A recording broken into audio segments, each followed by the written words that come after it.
U.S. Farmers and Ranchers in Action would like to recognize the sponsors of the 2021 Honor the Harvest Forum. Welcome to Farm Food Facts. I'm your host, Phil Lempert. Today, we've got a very special episode. It's focused on USFRA's latest docudrama, The Carbon Neutral Pig. This short film follows the real-life journey of one of our guests, Marlo Ivey, who has taken over her dad's North Carolina pig farm and is working to make it carbon neutral. Change has got to start somewhere, she says, and it becomes a key line as she encounters people online and in her community that criticize pig farming as being harmful to the planet and telling her that change is needed. Marlo sees her farm as a place where she can make positive change, using science and experts to evolve and to improve the closed-loop processes that her dad started in the 1980s and 1990s with pigs, soy, and corn. She's currently working towards a methane capture system to power the farm.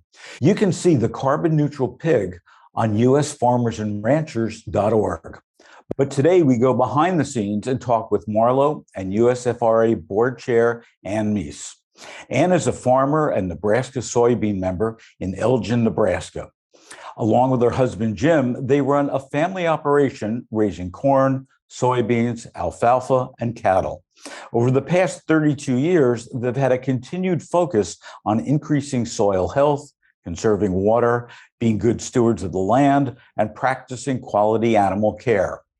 Marlo is a North Carolina pig farmer and is the executive director of the Feed the Dialogue North Carolina, with a true passion for educating consumers about agriculture and where their food comes from. Her enthusiasm, passion, and knowledge of the pork industry earned her the Emerging Leader Award, previously known as the Pork All-American, an award, by the way, that her father also earned in 1982. She also has earned the starring role in USFRA's latest docudrama. Ann and Marlo, thank you for joining us today on Farm Food Facts. Pleasure to be here, Phil. Thanks for having us. Thanks for having me, Phil. So, Marlo, what was it like to have your life story and work captured on the film for the entire world to see? Honestly, it was a very humbling experience. I was definitely honored to be selected as one of the farmers. It's always a passion of mine to help educate people about our food system and where our food comes from. So I definitely have a due respect for the film industry, though, after filming the movie. What was the biggest either challenge or surprise that came to be while you were filming? I think just how grueling the process was going to be emotionally. I'm a hard worker. I'm a farm girl, so I'm used to pretty hard labor. But right.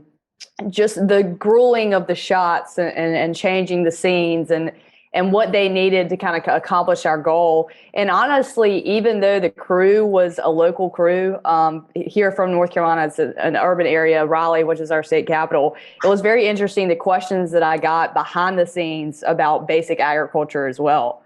So it was almost like we were learning together. I was learning a little bit of their industry, and they were learning a lot about mine. So what was the question that they asked you that really surprised you that maybe they didn't know beforehand? We were shooting one day. This was when we were shooting out at the farm, and one of the lighting guys came over and he goes, "Hey, what's wrong with that corn? Why is that corn brown?" And I thought, well, that's what we wanted to do. You know, it's harvest season. We're getting ready to, pick the corn. But, he's probably used to urban areas or sweet corn where it doesn't turn brown like that. So it's just kind of interesting to me that even though he's from North Carolina, he doesn't even realize the cycles that our row crops go through for harvest. And I think it's what you and certainly Ann taken on as a responsibility to be able to educate people where their food comes from. And Ann, first of all, congratulations as being part of the opening ceremony at the UN Producer Conference. It's the first time we've ever seen a farmer or a rancher be part of that. What was that experience like for you? Well, it was pretty, amazing and kind of, like, wow, what a responsibility to speak for U.S. agriculture in general, because it's so diverse. And, there's so many different avenues of U.S. agriculture. But I think it just highlights how important it is that we be on that global stage and bring our message to that global stage, so that people understand that the advances in agriculture are benefiting all of us and making us more sustainable. So that's so important that we continue to be on that global stage. When you were on that stage and talking behind the scenes, if you would, to the other people there, were there any surprises that you had that, people were asking you questions and, you're just saying, I really need to get this message out there. These people really don't understand. Well, I think it continues to surprise me and take me aback of the movement out there, especially based in Europe, that agroecology movement that really wants agriculture to go backwards in time and use methods that were used 50 years ago to produce the same amount of food that we need today. And that's just not going to happen.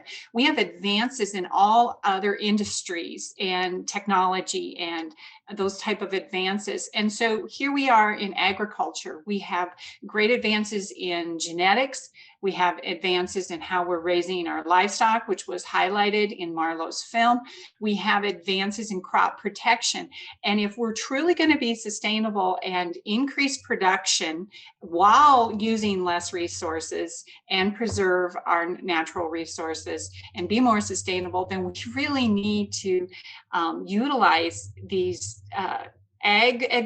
the advances in agriculture, whether that be in ag data, whether it be in science, genetics, all of those together will really get us all as a society to the goals we want, to be using less resources while providing abundant, sufficient food.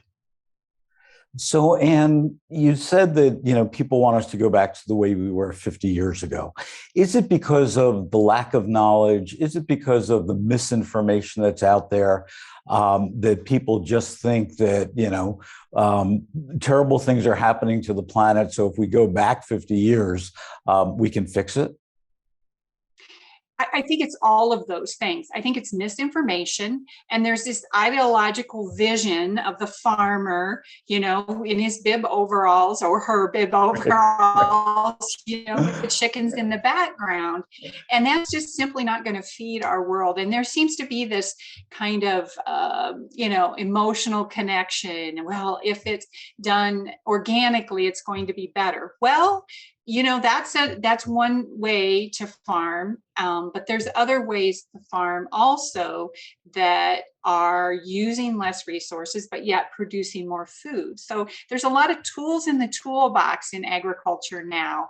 And I think we can do a better job using those tools. So we've really got our job in front of us to educate the general public about these tools that we have in agriculture and how they really are a benefit to society. So again, that is why it's so important that we have this presence now at the UN. So, USFRA understands the importance of the US having that presence on a global stage when we're at the UN and these sustainable development goals discussion are happening.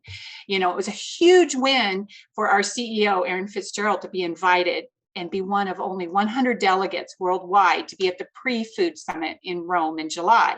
And then, of course, the other big win was when I was asked to be at the opening ceremonies representing U.S. agriculture at the food summit in September.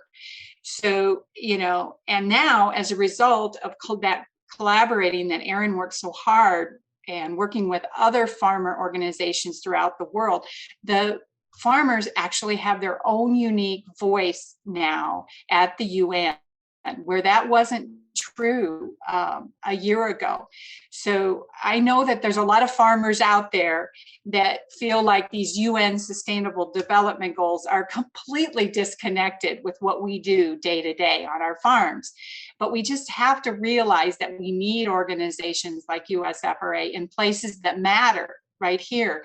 And the policies and the discussions that are happening at the UN will have long-term consequences on whether it be regulations or a general acceptance or a rejection of these advances in agriculture I've talked about. So really important that we're there. Definitely, and empowerment and education is critical. And to that point, Marlo, both as an individual farmer and through Feed the Dialogue, what are some of the efforts that you've taken on to help tell the story? Yeah, there's a lot of efforts that I do on a personal level, and definitely through my organization of Feed the Dialogue. But it kind of goes back to Ann's point. You know, we've evolved over the past 50 years. My dad started raising hogs on the ground in 1979. We brought those hogs indoors, and we've been striving for the carbon neutral pigs since then. But during that time, we didn't have accessibility to the kind of platforms that we have now with social media to tell our ag story. And quite frankly, farmers were too busy farming. So we've kind of been behind the eight ball of getting our story out there, but through, obviously open dialogue and participating in the U.S. Farmers and Ranchers Alliance and doing farm tours and getting involved with social media and being with influencers and talking and having discussions with people that are talking about our food system is where we can get our story out. So, Marlo, if you had to pick one message that we really need to get out there to consumers, to retailers, to the people at the UN, just one message, what would that be? I think that 98% of the farms in the United States of America are family owned, and that size doesn't matter, that we're all in it together, and that we are part of a food system that couldn't operate without the other. So I think that is I think the term factory farm is the biggest misconception that I fight, especially on a livestock base, for ag. So describe to me, what does a zero carbon pig look like? For me, it's been something that a goal that I've set years ago, that it was kind of set by my father when he started. It is as simple as the lighting that I have in my barns all the way to the covered lagoons where we will capture the natural gas and turn that into renewable gas. I think the zero carbon pig is something that I personally on my farm will strive to have accomplished in the next 30 harvests. We talk about that as a mission for U.S. farmers and ranchers. I think the majority of farmers these days have been striving and have always strived to do what's best for the environment. Talking about the environment, every day consumers are seeing on TV and in social media and everywhere else about climate change, about the fires in the northwest part of the country, the floods that are happening in Brazil that are destroying our, coffee crops, prices going up as a result of all these things.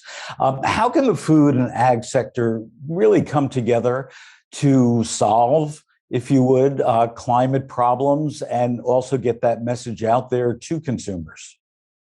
I think the most important resources we have are education, and for people to understand that we are part of the solution and not part of the problem. We talked about that definitely some in the film that we have been striving and are, I'm a fourth generation farmer and we will continue and that's great sitting here talking to you and for the ag industry, that means a lot. But what I'm looking for is the future and to pass this farm off to the next generation, which you can tell my daughter is very, wants to continue the family legacy.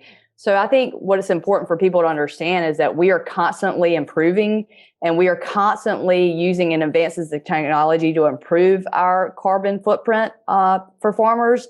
And we're doing a good job, and we'll continue to do a job as long as we have access to the resources that we need to continue our mission.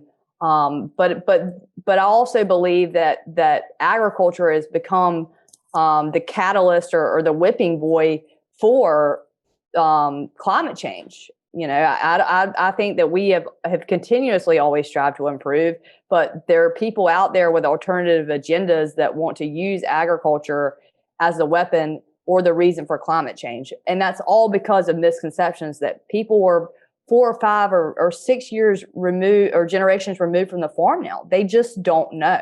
So it's up to us to continue to get out there and get our voices heard and tell our ag story. And that's one of the main reasons that I agreed to do this film. So, Marlo, before we let Ann chime in on climate change, I can sense in your voice and in your face that you're really angry, that there's a lot of people out there that are blaming farmers and ranchers for climate change. And how do we fix that? I mean, do we have to get busloads of school kids, to come to your farm and to see it and to touch it and to, touch the soil? How do we change this behavior? I think it's all about the narrative. I think that farmers and ranchers, we need to get and participate in films like I did and start telling our ag story. I mean, I think that's the biggest way that we can combat it, but it's also getting involved with the people that are making the political decisions that are involved in climate change, just like Ann's, and U.S. Farmers Ranchers participation in the food summit. I mean, farmers have got to have a seat at the table, and we have not had our seat at the table when we're talking about for food production. There's no farmers around to sell their story. So until we have the opportunity to have a seat at the table, we just have to keep on telling our farm story. So, Ann, climate change from a consumer standpoint, from a farmer standpoint. As Marlo has said, we're getting a lot of blame. How do we change that? Yeah, it's a great question. And I would agree with everything that Marlo said, that, on our farms, we're on this path of continuous improvement, whether it's in soil health, nutrient management, water management, how we care for our livestock. But I kind of will put on my hat now as USFRA chair, because I've been in a lot of conversation and it's really interesting. We have this huge push from society, to solve for climate change. And now all eyes are on agriculture. And it is truly amazing that agriculture has the potential to sequester carbon and really be part of this solution. So what an amazing story we have to tell. And so I continually see, though, this disconnect with farmers who are busy on their day-to-day operations. This is why we do what we do. We understand what we're doing, and kind of a pushback. They don't want to hear the dire, alarms that are going off about climate change. But I think we all recognize, it's really real.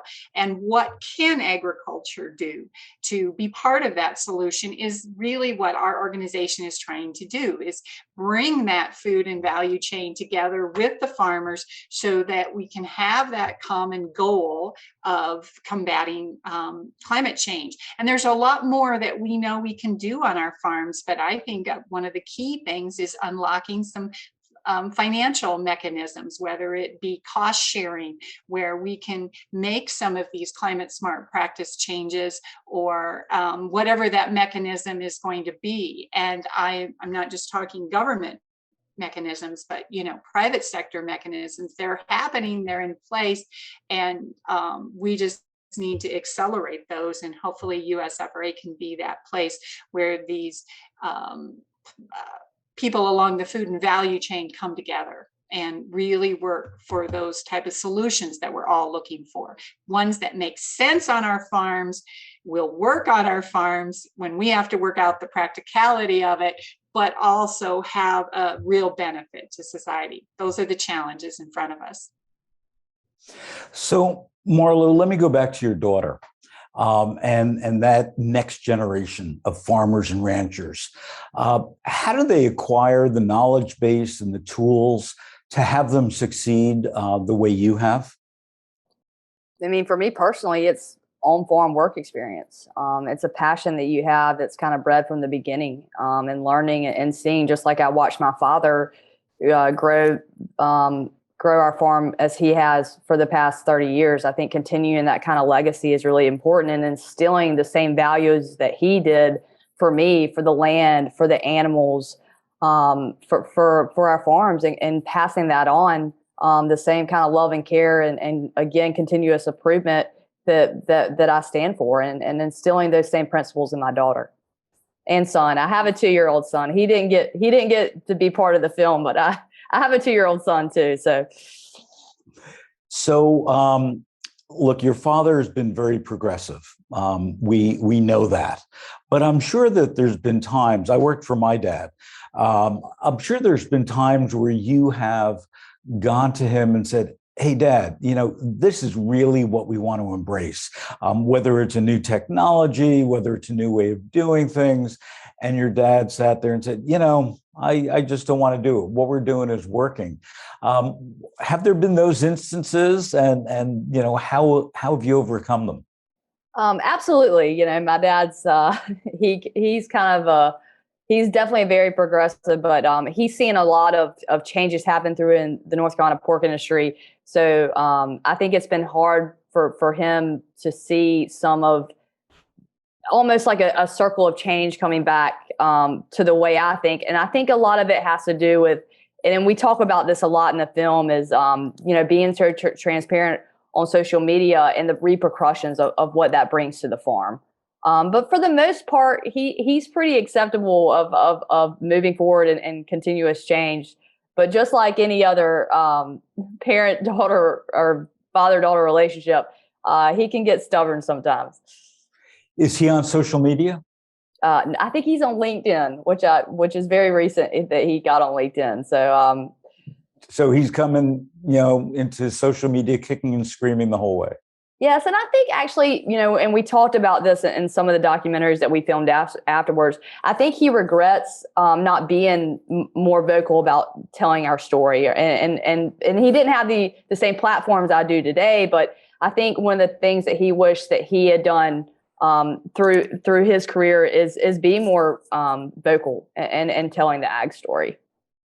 That's great. So, Ann, final comment as USFRA board chair. What's the most important message that you want to get out there to our farmers, to our ranchers, to the general public? What's the one thing that you want to make sure that they understand? Well, U.S. farmers and ranchers are caretakers and stewards of the vast majority of natural resources in this country. Well, that is an awesome privilege, but it's also a heavy responsibility. And as farmers and ranchers, we do not take that lightly.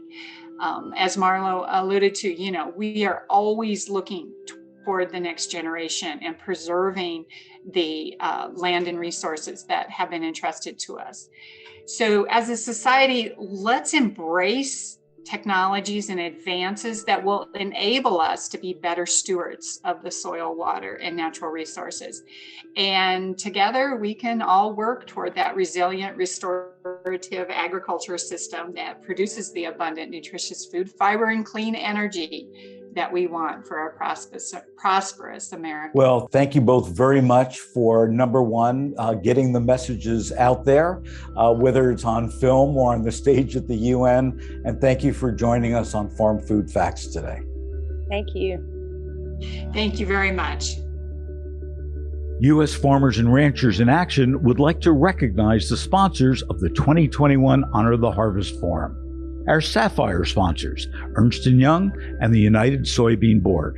Our Platinum sponsors, the Innovation Center for U.S. Dairy, Native American Agriculture Fund, and Kincannon & Reed. Our Silver sponsors, Dairy West, Nebraska Soy, Corteva Agriscience, McDonald's, Cargill, and PepsiCo. Our Bronze sponsors, CoBank, Nutrien, and Pollination. And our Copper sponsors, the Association of Equipment Manufacturers, Culver's, the Foundation for Food and Agriculture Research, and Ivey Supermarkets. For more about all food and agriculture, please visit us at farmersandranchers.org. Also, be sure to visit us on Facebook and Instagram at Farmers and Ranchers, as well as on Twitter and LinkedIn at USFRA. Until next time.